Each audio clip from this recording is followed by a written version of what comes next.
If you look at the history, and Madam Speaker, the other day people were asking me, how did you tell that these young Gen Zs are actually going to come to the streets after 1 year? I said, I look at the trend. If you look at independence 1962-3, that was the 20 years beyond where the liberation movement took place. After that, we got independence. It took another 20 years for us to have a military coup.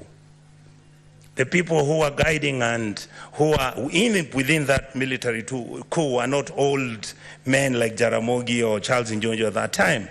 It was young Gen Z students of the University of Nairobi and young people who believed in the ideal of what Kenya was. The second issue that came up, Madam Speaker, was after, by the year 2002, there was another 20 years.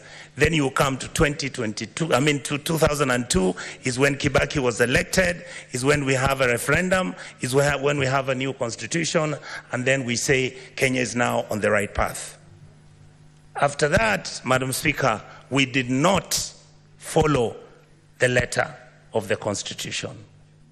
What many of us have never understood is that your democracy is as valid and as reasonable and as verifiable and is implementable as the people who are willing to follow and implement that constitution.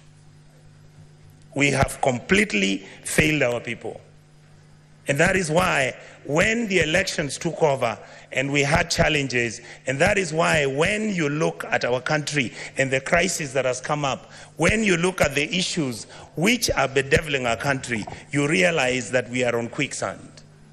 Unless you have old men and old women, people of dignity and decency, people who have got wisdom, people who are not greedy to fix this country, we will not have a country very soon.